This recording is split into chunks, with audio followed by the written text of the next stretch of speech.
I'm Chris Farrell from the All Things Good and Nerdy podcast, a wacky weekend morning show, part of the Gonna Geek Network, just like the show you're checking out right now. Shows on the network are individually owned, and the opinions expressed may not reflect others. Find other awesome geeky shows over at GonnaGeekNetwork.com. This is the official GonnaGeek.com show. Each week, we run down the latest news and happenings in the world of geek. These are your hosts for the show, Steven, Chris, and SP. Welcome to an all-new episode of the official GonnaGeek.com show. I am Steven Johnson, and I am pleased to say that Chris Farrell's here again this week. He says pleased right now. I'm always pleased when you're here because that just means that there's a good chance that we can both drag down Stargate Pioneer. And you can gloat over being able to watch Star Trek Discovery, whereas Chris and I, not so much, and I refuse to get CBS All Access. By the way, Steven, just want to let you know, I was watching the intro. I saw the 3 frames that you put in there from previous shows of mine, and I just got to tell you, every time I see that, I get a smirk on my face, a little giggle, and I really enjoy it. So you chose wisely, those 3 little frames. For the audio listener, we do have a full video companion of this show, which has a video intro there. That's why there's sort of awkward pauses by our names, because there's a short look for all of us. And SP's, it's really interesting. He is licking Chris in my ear in all 3 clips. It's very odd, very awkward. Pretty close. There's a little bit of fondling of an Echo Dot. There's a little bit of me using a headset in a car. There's a little bit of me actually flying a drone and trying not to get hit by the drone that I'm flying. So yeah, it's all. Well, let's go ahead though and move into our news. Should we do that at this point? I think that's the only thing left to do. Okay. We have to.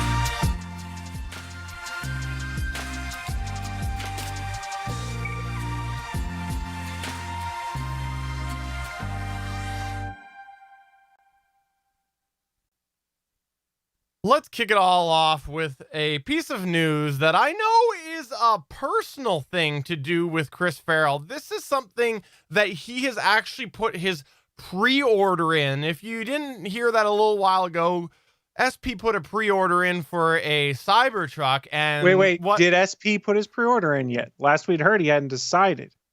I put my pre-order in from a non-autopilot version 2 motor, but I am still thinking about that triple motor. Okay, so he could put the triple in now and then just cancel one of them later. Yeah, that's right. So SP put his pre-order in for a Cybertruck, and Chris Farrell put his pre-order in for the thing he's about to talk about right now. Sure I did. So when I originally saw this news story, it was an attempt for me to be like, let's laugh at Apple. And as I started doing a little bit of research on it, I went, I'm not sure if we can laugh as much as we'd like to, because I'm not quite sure I'm as informed as I need to be to mock properly. But what am I talking about? Late last week, Apple began selling its new Mac Pro, a computer described by the tech giant as, quote, extreme in every way. So if you're familiar with the Mac Pro line, this is not aimed at the typical American consumer. The tech giant says the machine is, quote, created to let a wide range of professionals push the limits of what is possible, end quote. So what does that mean? It's geared towards professionals like coders, game designers, graphic artists, things like that. So for podcasting purposes, you're not going to see Steven buying one of these. He's going to buy like 3 of them, but that's beside the point. But most people are not going to buy one. Why is that? Because it's pretty cost prohibitive. Before I get into the cost, I want to ask you guys, had you seen what a fully maxed out Mac Pro is going for on Apple.com? No, I hadn't. I hadn't seen that. Yes, I have. It's atrocious. It is quite atrocious. So for those that were not aware, a fully spec'd out Mac Pro will run you $52,600. That is more than the car I just bought a month ago. That is more than SP's truck potentially from Tesla. I think, I can't remember the pricing structure, or damn close to it, but it's a lot of money. And my first reaction was to go, this is so heavily priced. But then I went, maybe I'm not 100% in the know here. So let's run through what the specs are on this nearly $53,000 machine. Now, there are a few things we can laugh at in here, so please feel free to laugh when we get to those parts. Ha-ha! So first, Okay. So first up, $5,999 for the tower itself. Yeah, that might be something to make me laugh a little bit. $7,000 for a 2.5 gigahertz 28-core Intel Xeon W processor, which turbo boosts up to 4.4 gigahertz. I've not been in the market for these kind of processors, but yow, 28 cores. That's a lot. Let's see. That's $250 per core. Yeah, a lot of money. Let's get into what is the most expensive thing. 1.5 terabytes of DDR4 ECC memory. It's 12 128 gigabyte sticks. That'll run you $25,000, almost half the price of the Mac Pro. That being said, RAM's pretty expensive. Graphics cards, $10,800 for graphics cards. That gets you 2 Radeon Pro Vega 2 Duos with 2 by 32 gigabytes of HBM2 memory each. For what they are, for those purposes, maybe that's a good price. Again, not my industry. $1,400 for 4 terabytes of solid state storage. That's probably a bit expensive, but yeah. $2,000 for Apple's Afterburner card, which I was not familiar with what it was, but it is a card that basically accelerates rendering on certain codecs and accelerates reading of certain codecs, so it'll help speed things up. And here's the thing you guys can laugh about. $400 for a steel frame with 4 wheels. $100 a wheel, guys. They better be the best damn wheels I've ever seen in my life. Those are some good wheels. We don't know. They could be gold plated. We don't know. It's probably possible. Aren't. And wow. This price, by the way, does not include the cold room. The airflow room. Like, you see that you will have to house this thing with 28 cores, 12 sticks of DDR4 128K memory, and then the video cards that are from 2030.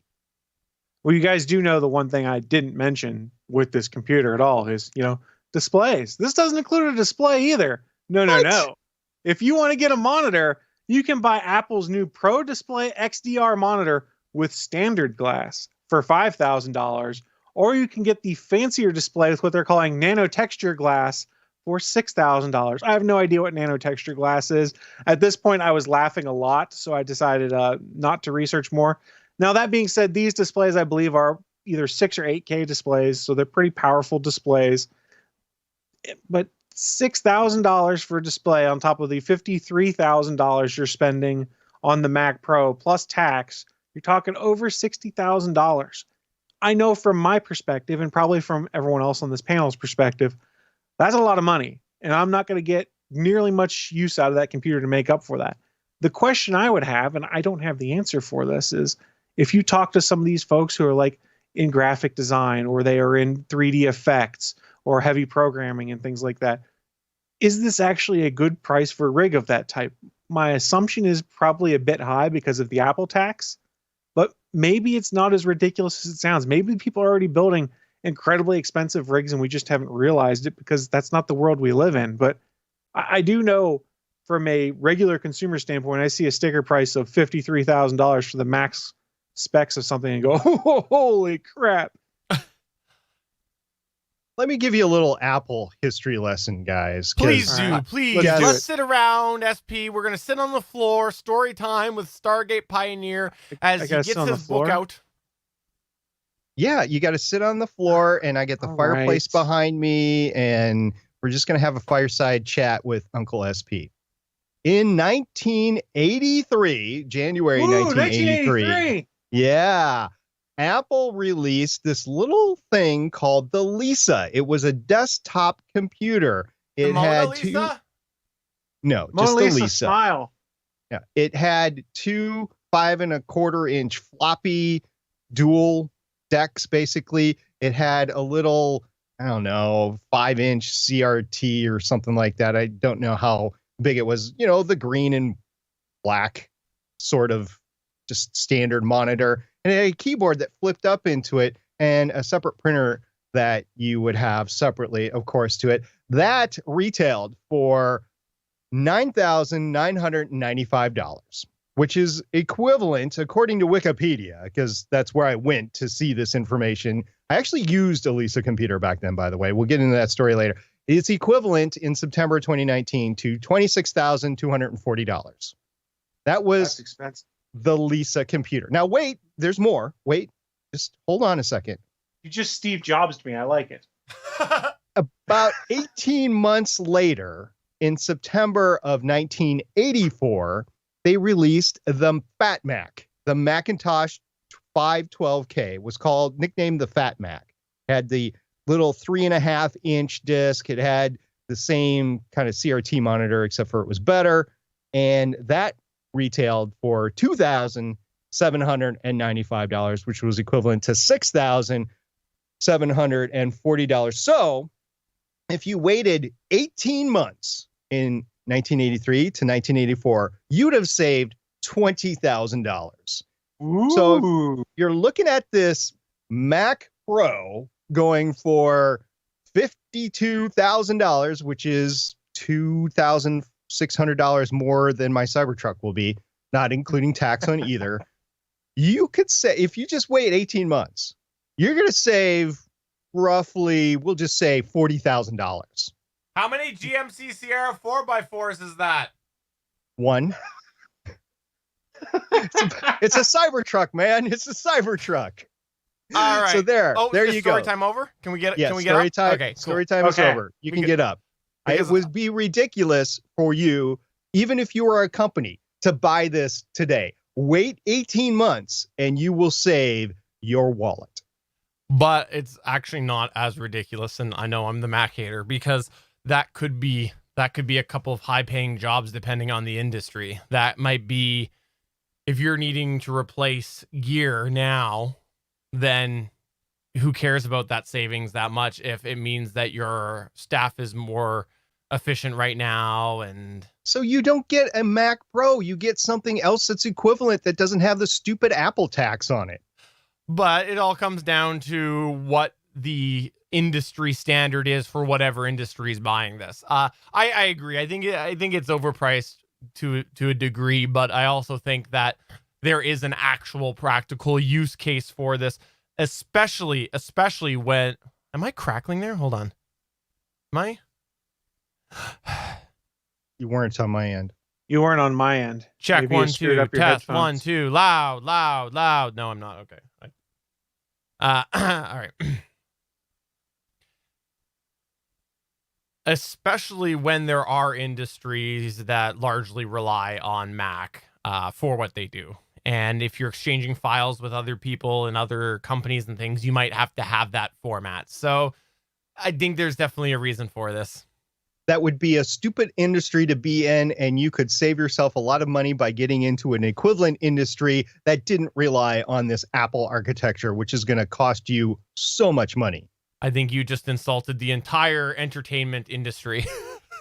That's fine if they insist on using Apple products that are overpriced, even for students. Yeah, I'll say it. But there's a difference between student purchases and what these like graphic design and development studios are getting. They have a requirement potentially for more horsepower and things like that. And from their perspective, the difference between buying a fully spec'd out Windows workstation and this is a rounding error on something. If you're talking about big enough numbers. I cannot believe that you guys are the Apple lovers here, and I am the critique here. Look, I will go with what I said to start this story. It is entirely possible that the price here is reasonable for what it is.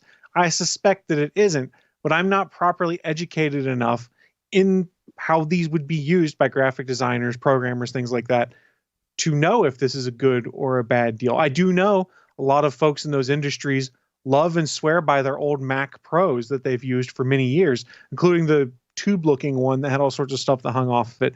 There's a big fan base around Mac Pro products, and then they were pushing Apple for many years, if we go back 2 generations, to do an upgrade to it because it languished in whatever that version was then for like 6 or 7 years, I think it was, without an update. So this is something that professionals have been clamoring for, and there's got to be a reason. It's just I'm not in the right industry mindset, what have you, to be able to accurately gauge it. I'm just going to say that I think that we look forward to Chris Farrell's experience because he has pre-ordered this. I said it at the top. Oh, yes. I forgot. Steven told me I pre-ordered this. Yes, he did. And it's okay because I understand this is only like an 1/8 of your annual salary.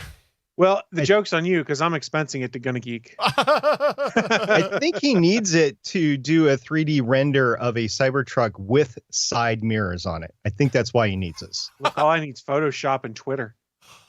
All right, well, let's move from Apple and move over to Google. And we'll pause here for a second because I'm just going to try rebooting that machine that you're on right now, Chris, just to see if that'll solve the lag, okay? Bye, Chris. We'll just see Bye. here. We'll just see here. Chris is gonna go bye-bye. It'll take a minute, though. Oh, yeah. Oh, that is such a great That's freeze such a frame. good freeze, isn't it? That is awesome. I know he can't even hear us right now. I know. So while we're waiting here, if you didn't know this, we're streaming right now. I think it might be Skype right now. I do think it might be Skype because we've established for sure that NDI sends differently than the main feed, right? We've discovered that from your end to my end because you have literally solved an NDI feed by disconnecting the camera on your end and it fixes it on my end. So yeah, it indicates there's a separate feed that must be going between the two. And I wonder if there's an issue with that right now. And why am I echoing now? Like I'm in a tube. I'm in a tube. I am in a tube. I can hear myself. Nope, not anymore. I'm good. I'm good. So are you. Am I? Yeah, my echo's gone. I still can't hear Chris. Well, Chris is not back up yet. He's falling down and he can't get up. We're just gonna wait here. What? I know we're done with this story, but what cracks me up is that I know the wheels are $400, but that monitor $5,000. But if you want the nanoglass texture, it's $6,000. Another $1,000. The only thing that I meant to comment on actually, and then I got so busy with story time, I forgot my point. Was that that was great. The wheels are absolutely ridiculous. Yeah. For the live listeners here, just to let you know, we didn't plan any of that. I just went on a tirade on that and they went with it. It was awesome. All right, Chris, you should be connecting back here in a sec. Let's see. I'm back, biatches. Am I allowed to say that? Yeah, so we were just talking a little bit because we've moved off of it, but I was saying before story time, and I forgot about this because story time happened. I did mean to comment about how ridiculous the wheels were because those are ridiculous. Well, remember, this is also the same company that made you spend a bunch of money on a stand for a monitor at one point in time, too. That's true.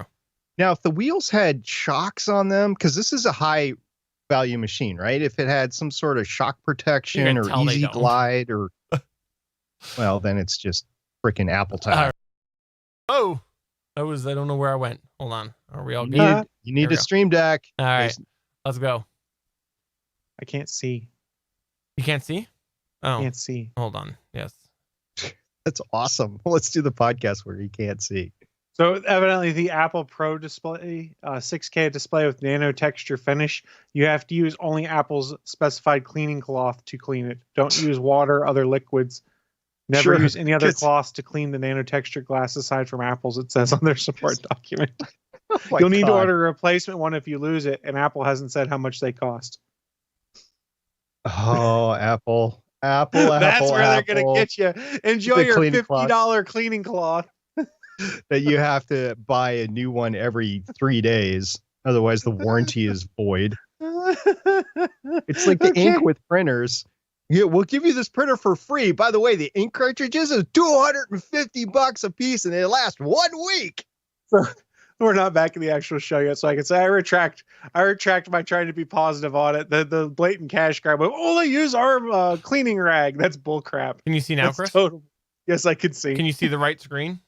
I can see all 3 screens. Is my mouse over SP right now? Yes, your mouse is over SP. All right. Picking his nose. You were picking his nose. Did you get good boogie? They can't see it. Okay. All right. Here we go. Let's do this. Okay. Let's go. Let's go to the next one. This is a bit of a follow-up to something we touched on, I think, in an extra a while ago. If you remember, there has been a little bit of movement over the years to use some of those leaked passwords in a manner that actually helps people. And Google a while ago implemented a feature. Oh my God. Guess what went off? Guess what went off? Leave it in the show. Leave it in the show. No, I'm not gonna leave it in the show. That's funny. Hey, you got to go try screen. No, because Or I'll just do your 2nd just view. do the whole thing again. Yeah, You got your 2nd view ready? I'm just gonna turn this down. Just put it in Do Not Disturb. It isn't Do Not Disturb. I don't know why I did that. All right, we'll do this. That's fine. Where was I? I don't even know That's right. anymore. Start from the beginning No, and that's fine. splice That's it fine. in. Google implemented a feature where they were able to add an extension or something like that, that if you entered and you used a password somewhere that was potentially compromised, it would help alleviate that and not let you use that or something to that effect. Well, this was an extension that was apparently quite successful because Google has now advised that the password checking feature is going to be integrated into desktop and mobile versions of Chrome 79. So these password check features essentially, through encryption, it does encrypt it on your end, so it's not sending raw data. It's encrypting the data and comparing that encrypt hash against a database, is checking to see if you're using an email and password that has been compromised somewhere so that you know that you are using something that has been compromised. Now, this is important to note because while you might be signing up for a service, let's say you were signed up for abcservice.com, and abcservice.com, if you're signing up there, then obviously your information is not leaked for abcservice.com. But the thing is, you don't know that xyzservice.com, where you use the same username and password, was not compromised somewhere, and thus they could essentially try it or connect the dots or get into your email and then try to hack that way. So this is an interesting thing to see for me because this was cool when Google went and they created this extension, but I like the fact that they're feeling so confident that they're going to just bake it right into Chrome. I think there's a lot of people who think they know what password security is, but they don't know what password security is. And they also think that if it can happen to other people, it doesn't happen to them. So I'm glad that this is kind of highlighting those people who might be victims of this, that, hey, there's potentially an issue. It's a smart move. I mean, in recent versions of Chrome, I can't remember when it was, but it's been in the past couple months, it started offering password suggestions where you can have it develop and build a strong password for you that's random and it will save it for you. It's a play by Google, number one, to kind of replace some of those password saving services out there, because if you use an Android phone, it's effectively baked into Android. Like you go and log into your Facebook app, if you've saved that password with Google Chrome, it's going to have that password available for you to log in with. And B, it's making people be potentially safer on the web because, like Steven had mentioned, if I reuse the same password in 6 places and it's been compromised, Google's going to be able to know and tell me, you don't want to use this password. So could arguably lead to less breaches. And from a consumer point of view, it intrigues me, but I can understand where some people would be weirded out by it. Yes, the science makes sense and the logic makes sense that they encrypt it and hash it and make sure that they're not actually viewing your password when you send it in. But a lot of people don't trust Google, don't trust Apple, don't trust Facebook, things like that. Like, I don't want them to know my password to my bank or to my Netflix account or something like that. And I can understand where there might be some trepidation and reservations from folks. I assume there's a way to opt out of the password check stuff if you so decided to, but I'm not super concerned for it. That being said, I'm fairly heavily bought into the Google ecosystem, so I am biased. Keep that in mind. Did you say there was going to be trebuchets involved? Is that what you said? Oh, I want some trebuchets. Can we launch things across the border to you? Yeah, why not? You want some contraband watermelons or something? Like Well, American watermelons? Yeah, and then I'll go ahead and I'll send you some Kinder Surprises because those aren't allowed either down there. Can you send me some Star Trek Picard? Sure, sounds good. I'll just every episode I'll just go and I'll take and print off every single frame, and then I'll put it in a package and then we'll launch it over. You can just burn me a DVD if you want. No, Fling because that. they'll find that if they just see a stack of paper of every single frame from the episode. Good point. Yeah. That's a good point. I should have known better, and I thank you for correcting me appropriately because I feel bad that I went down this path of trying to take the easy solution versus the best solution that leads to no trouble for everyone. So I'm sorry. Perfect. SP, what's your thoughts?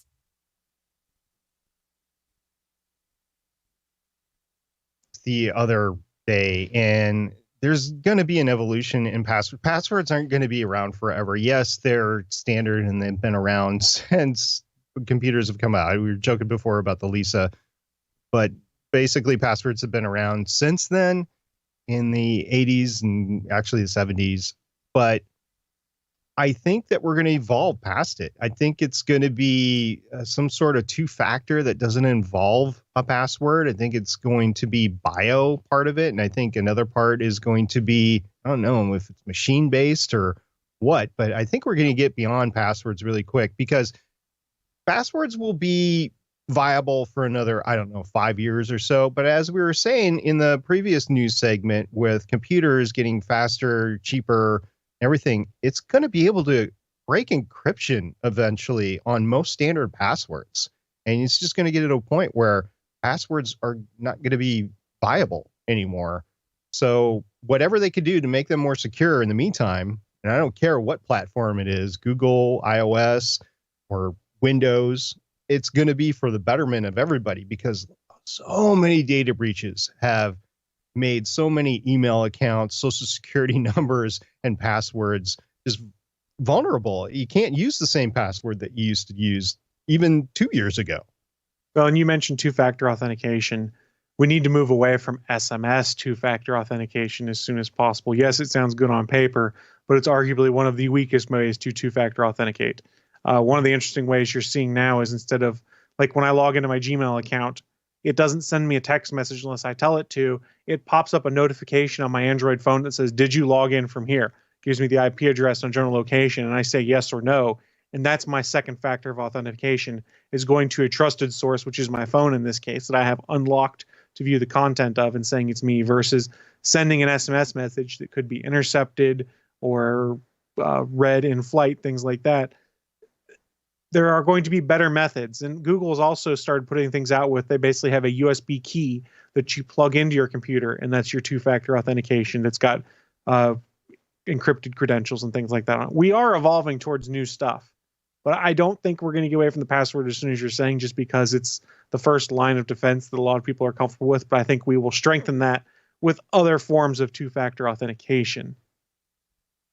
Well, perhaps what we could just start using is carrier pigeons for password authentication. What do you think of that? So you take 6 days to log into Gmail? Yeah, why not? It's secure. I mean, but how are they encrypting it in flight? Are they putting like a cipher? Are they writing it using a cipher on paper, and then you have to manually decrypt it? That's semantics. We'll figure it out. It takes a lot of time for some people. You have a 60 per frame second refresh rate, and you have a 1 hour episode. That's 216,000 pieces of paper. Exactly. And That's a lot of pieces of paper that he's launching over with a trebuchet that doesn't even include the audio. Obviously, we're using a big trebuchet. Obviously. What I'm hearing here is Steven's going into business with Mike Tyson on a carrier pigeon business. And this is just his attempt to trick us into using his services. Well, let's move on to the next news point here, which that wasn't a denial. No denial. It's not a denial. I won't ever rule out an option with Mike Tyson. SP, what do you got going on in your news point this week? Well, before I get to that, let's just assume it's bond paper weight that we are trebucheting over, and that is roughly 20 pounds for 500 sheets. So that would be just shy of 9,000 pounds. Which is why we have a rocket scientist that's going to be on the payroll. That's why. He's going to figure out the math. It's a big trebuchet. I think Steven just offered you another job working for him. Hopefully this one pays better than this one. That's like 2 GMC Sierra 4x4s right there. Okay, so talking about rocket science, we're going to talk about a big rocket, a big fracking rocket. So NASA has actually contracted out this thing called SLS, which is Space Launch System. And it's going to be the biggest rocket that the world has ever seen in operation. And the main stage, the core stage, they're calling it, was declared ready, and it's going to be able to be launched in 2021. So this is what happened last week. NASA just declared the stage ready to go and complete on December 9th, although the rocket's launch is still more than a year away. This is via a spacenews.com article by Jeff Faust. And at an event at NASA's McCloud Assembly Facility, attended by government and industry officials on December 9th, NASA Administrator Jim Bridenstine said that the core stage for the SLS that will fly on the Artemis 1 mission is ready to ship out of the factory by the end of the month.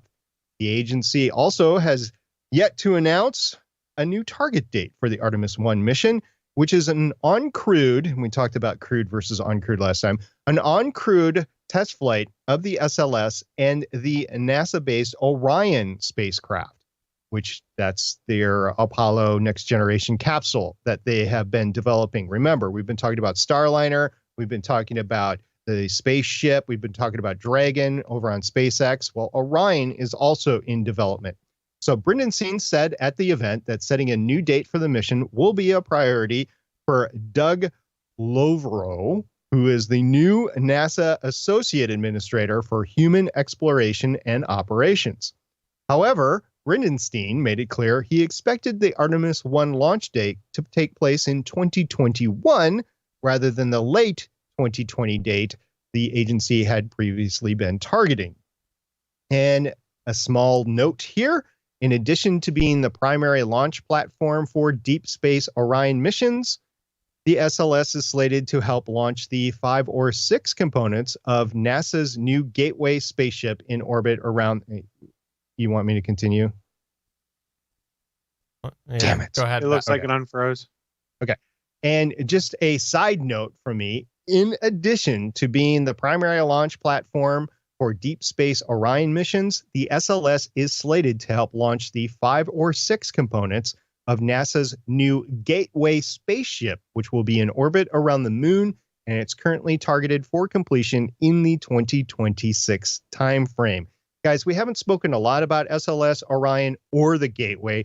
These are NASA's gateway to the future. This will enable NASA to... Weird. Why Hey, the hell is it I freezing? know, what the hell? Weird. Hold on. Of course, the unfreeze is just in time for me to scratch my eye. Oh, that I was sitting like my This eye might- itches so something might bad. freeze up here. Hold on. Hold on. We're gonna sing you a song while we're frozen, guys. What kind of song do you want us to sing? Let us know in the chat room. It's got to be fair use and Creative Commons licensed. Yeah, we can't just sing a song that will make us happy. Back.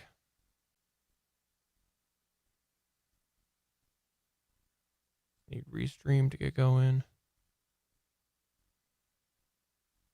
We're back. Twitch appears to be back. Can people hear us? I don't. No Check. one said anything yet. Test. No, I don't think so. Oh, I'm muted here. Oh, I don't think so. Yep. All right, we're Albert good. says YouTube is back. All right, cool. Okay. Go.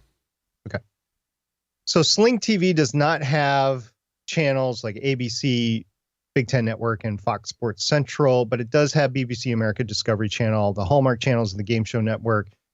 And that would work. It does have different plans ranging from $25 a month to $40 a month, but without having ABC, and this is what I'm finding on a lot of these services, ABC is not there. And I don't know if that's Disney playing up ABC, like they want to roll it in either to its own service or into Disney Plus eventually, or if they have plans just to make money off of it and charge everybody an arm and a leg in order to get it on their streaming service. I have no idea.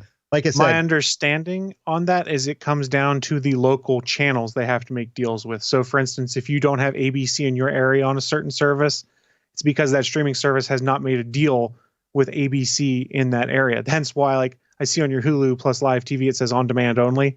They have a deal with the national feed, so you get access to on demand content, but not the local station. okay, well, I want to be able to watch it live. So that's Sure. a consideration that seems to be a limitation across the board.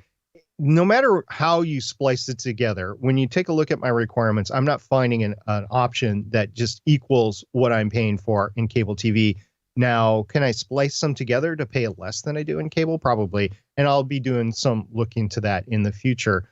But that's what I'm looking at right now, and that's in the United States. The United States is not the only place that has streaming services.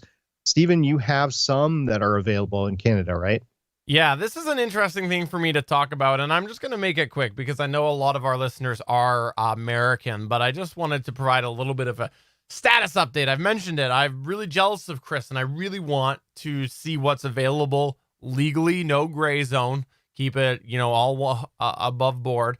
And really, when it comes down to my requirements, I'm going to be looking mostly for everything that I get on demand next day. I'd be willing to go on demand next day. And the reason why is because there's not really a YouTube TV option up here with the DVR. That's just not really a thing right now. So I've decided that if I'm going to look to cut the cord, on demand next day is going to be the requirement. And I say that because there's a lot of things that do offer on demand, even with cable providers, but it's not for days later. And that's not good enough for me, because I like to have the conversation. I can probably push that off for a day, but not for more than that. The other thing is I will be looking for TLC because my wife definitely wants TLC. So I got to make sure I've got that. And honestly, was she a big Kate Plus 8 fan, by the way? Probably everything that they offer, probably everything. But the other thing as well is I'm looking at, of course, the CW feed, some way to get something like that, because I've mentioned that a lot of the CW stuff is unfortunately optioned through different services. So if I can't get that, then I'm going to have to look at where I can get those individual programs through other methods. Like I'll have to have one called Showcase for the Batwoman and the Supergirl. I'm going to have to probably have Netflix for Flash. Luckily Arrow won't be around, but there's always going to be things that I'm going to have to look for. And the other idea is that I do like to watch football. So I want to make sure that I have a way to watch football when football is on. So right now, when I look at some of the options, it all comes down to a few main services. Crave TV is one that's going to offer me some movies if I want to have that within the package, as well as they're the Canadian HBO streaming alternative. They've got the rights for HBO. There's also going to be Amazon Prime Video, which you're probably saying, okay, why do you say Prime Video? Well, the thing is, Prime Channels up in Canada, they've got to deal with this company called Chorus, which is a big entertainment group. And they have created a package for the Prime Channels called Stack TV. And essentially, it's certain channels that they've negotiated with this Chorus Entertainment that has on-demand content and live feeds. Now, like I said, there's no DVR, but if you wanted to watch live, you could. As well, the other thing that I'm going to be looking into is what's called TELUS Pick TV. TELUS is a traditional internet and TV provider, but they started doing this thing called Pick TV, where for $10 a month, you get some basic channels. They're the Canadian networks, as well as you can pick 5 specialty. Now, this is where I might get those extra channels that I want, because I can go in and I can pick extra specialty channels like that TLC and other things. But the thing that I have to look at is the demand options, because unfortunately in Canada, a lot of the agreements, I guess it is, don't always offer demand for the Canadian providers. Sometimes you can't get some of these series on demand in Canada. They've only negotiated the live rights. And also there's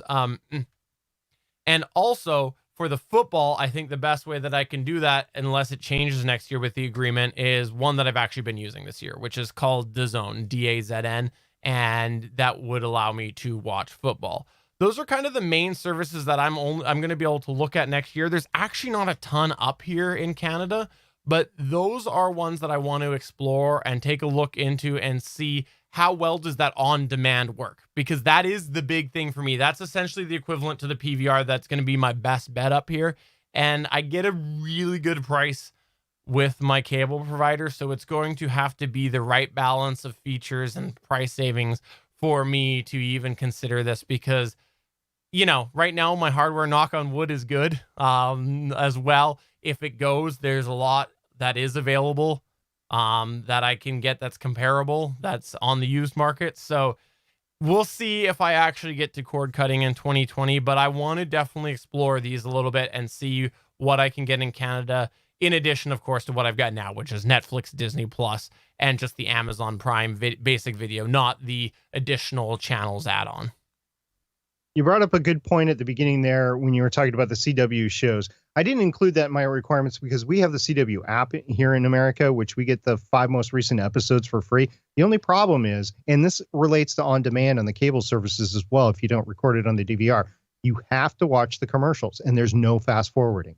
Now on the app, I can fast forward because I can go on my computer and I can fast forward. I still have to watch the commercials. Matter of fact, there's catch-up commercials that you're forced to watch as well, but I can fast forward. On the on demand on my cable boxes, I can't even fast forward. It's disabled because they want you to see the show as it was aired.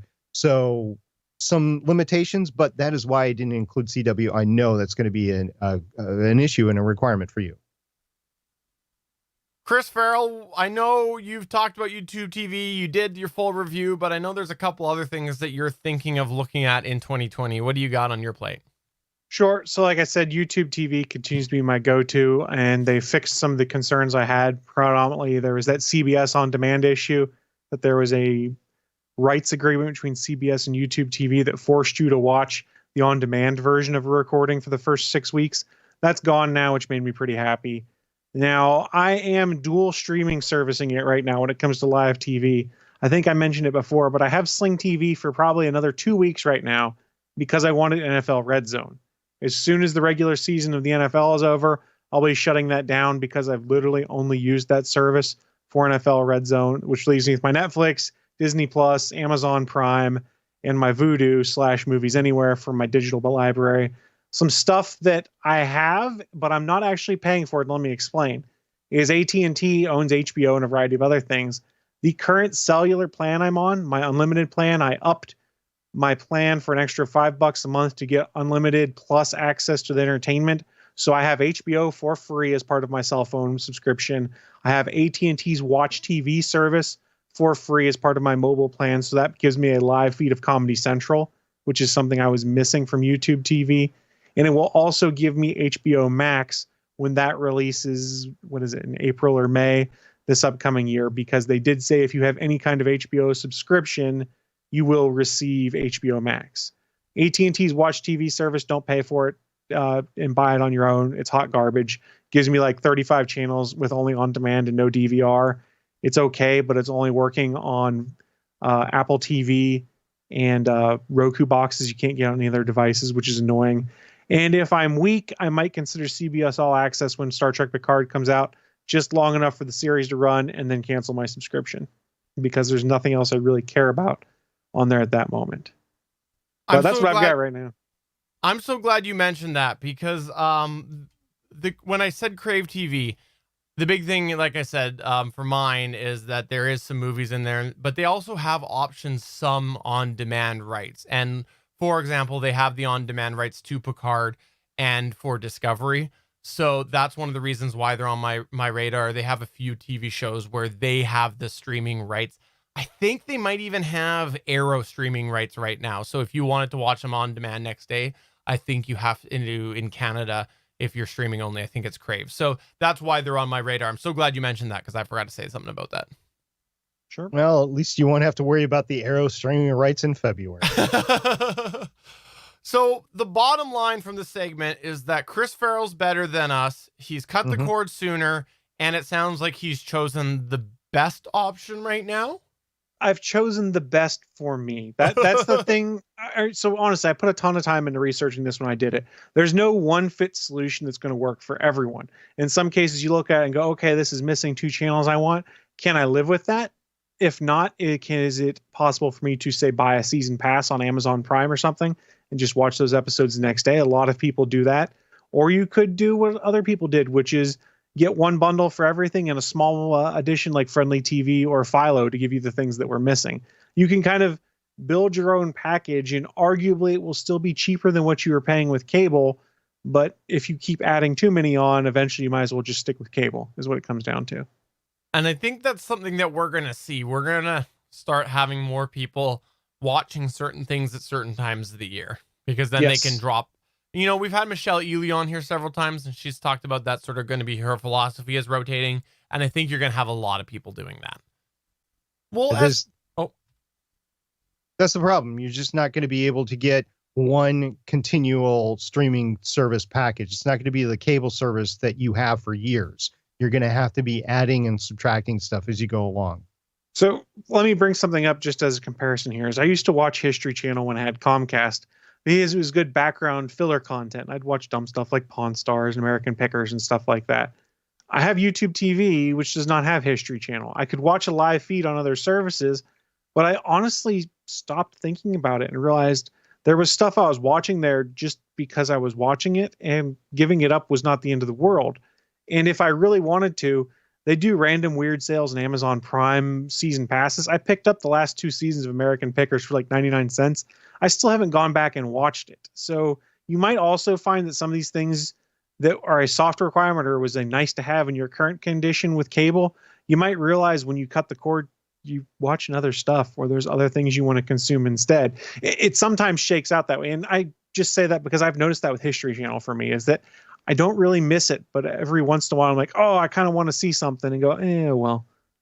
Well, I can always print that out every single frame and trebuchet it to you. Trebuchet it to me. I'd appreciate that. Yeah. Thank you. I don't want to belabor this, Chris, but History Channel, I do like Vikings. It's ending soon, so I didn't put that as a requirement. And I think I've narrowed down my requirements for actual streaming shows pretty tightly. I mean, that is it. I don't have any nice to haves on there. And we've come together as a family and we've really knocked together what our no kidding requirements are. And then everything else we can live without. Sure. Or trebuchet. But that's going to go ahead and take us towards the end of this show. Before we wrap up, I want to remind you, we're a part of the Gonna Geek Network. The Gonna Geek Network has a bunch of amazing geeky content. If you haven't checked it out, definitely do that. And if you want us to have a show that exclusively uses their hands like Kevin Smith does, SP brought this to our attention last week, then you should get in touch with us so that we can create that show and make sure that we're constantly waving our hands at the camera for the video show. We'll call it All Hands with Chris. That's what we're going to call it, I think, even if Chris isn't on the show. And you got to say man a lot, too. Man, this was great. Man, this was cool. All right, man. Yeah. Man, it's awesome, man. But seriously, check out the Gonna Geek Network, GonnaGeek.com. We're about to have a little bit of a break from this show. We've got one more after this before we have a week hiatus. Please do check out the Gonna Geek Network while you're waiting for us to return. And Chris Farrell is on All Things Good and Nerdy, which I don't think ever takes breaks. So you can check him out live on Sundays through ever, right? Yeah, we never take breaks. Especially when it's on Christmas. Ever. So for episode 314 of the official GonnaGeek.com show, I'm Stephen John Drew saying it's almost here. Christmas is almost here. And I prefer to think of Chris Farrell as the person behind Christmas. I'm SP, and I'm looking forward to episode 9 of Star Wars. I'm Chris Farrell, and man, this was a fun episode. I can't wait to see you all next time. How many mic bangs can we do? That was only one, I think. Bye!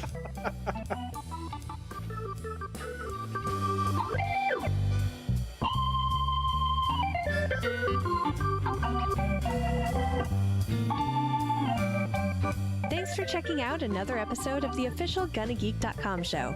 If you like the show, please give us a 5-star review in Apple Podcasts or a thumbs up on YouTube. You can always join us for our live recording sessions, which stream Mondays at 8:45 p.m. Eastern at www.geeks.live. And remember, you can find our full back catalog at GonnaGeek.com/show. If you're itching for more geeky content, check out other shows on GonnaGeekNetwork.com. Voice work was by Emily Prokop of the Story Behind podcast. That's it for this episode. We hope to see you back again next week.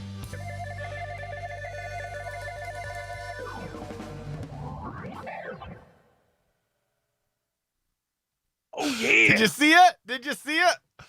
Okay, live audience, we're going to go ahead and come back. We'll probably be about 20 minutes, maybe a little bit more. So we'll be around the time, maybe a little bit after 8:45. We're going to just take a little break, about 20 to 30 minutes.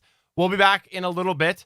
I am going to reboot my computer, see if that solves it. I suspect it's a Skype issue right now because I'm looking at resources and things are low. But I'm going to reboot it just to be safe. It could be my machine. But we will see you in about 20 minutes. Bye.